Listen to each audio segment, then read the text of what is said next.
Vous êtes-vous déjà arrêté pour vous informer concrètement sur ce qu'est le stress? Pourquoi on en vit et comment on peut apprendre à bien vivre avec lui? C'est ce que nous avons résumé pour vous dans cette capsule. Le stress n'est pas une émotion ni un sentiment, mais bien une réaction biologique et psychique de l'organisme pour se protéger de situations difficiles. Il nous donne l'énergie nécessaire pour se battre ou fuir lorsque nous sommes face à un danger. Cependant, cette réaction nécessite beaucoup d'énergie et quand les ressources sont épuisées, ce dernier peut devenir pathologique.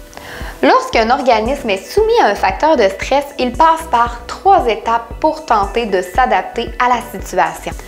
La première, la phase d'alarme. Lorsque nous sommes confrontés à quelque chose de stressant, notre corps vit un choc. À ce moment, on peut ressentir un malaise généralisé et intense qui peut rendre l'organisme plus vulnérable à la demande d'adaptation qui a été faite. Cette phase peut durer de quelques minutes à 24 heures. Ensuite survient la phase de résistance.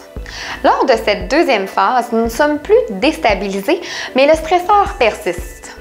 L'organisme va essayer de rassembler toutes les ressources pour trouver un nouvel équilibre. À ce stade, le stress est considéré comme bénéfique pour notre organisme. Par exemple, si un individu doit réciter un texte devant une assemblée, il aura une poussée d'adrénaline qui va améliorer sa mémoire. En troisième, nous avons la phase d'épuisement. Si le stress continue trop longtemps, l'organisme se fatigue et nous nous retrouvons en épuisement. Les gens qui sont souvent stressés ou anxieux s'habituent à cette situation et peuvent estimer qu'il est normal de vivre ainsi. Mais si vous fonctionnez bien en situation de stress, sachez que tout le monde a une limite. Maintenant, comment apprivoiser le stress et l'anxiété? Lorsque nous adaptons des comportements associés au calme et à la détente, nous pouvons convaincre notre corps que l'on est calme. S'étirer, bâiller sont des moyens qui peuvent nous aider. Vous pouvez aussi ajuster votre respiration et détendre vos muscles. Croire en soi est une autre façon d'apprivoiser le stress et l'anxiété. La confiance que l'on a en nos ressources, nos connaissances, ramène à notre niveau de sécurité intérieure. Pour ressentir cette confiance, commencez par connaître les forces et capacités que vous avez déjà utilisées en cas de problème.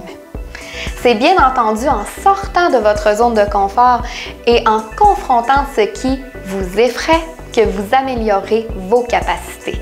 Un autre élément important, être soi-même. Chaque personne est unique, a ses forces, ses faiblesses, ses aspirations et ses intérêts.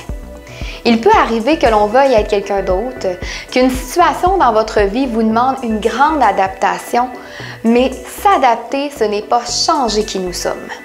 Vouloir changer amène du stress, vu que la démarche pour devenir une autre personne est vouée à l'échec. Personne ne peut être parfait ou être aimé de tous.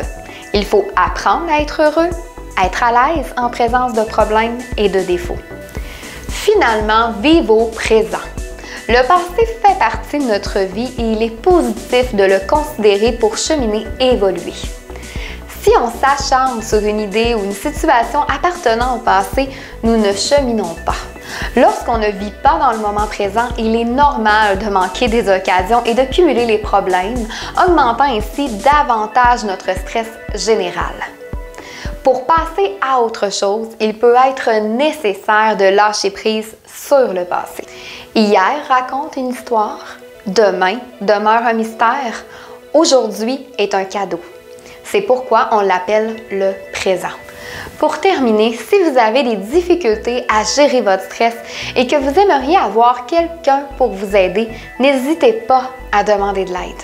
Voici le numéro d'endroits dans la région qui sauront vous apporter écoute et conseils. Vous pouvez également vous référer à des professionnels au privé.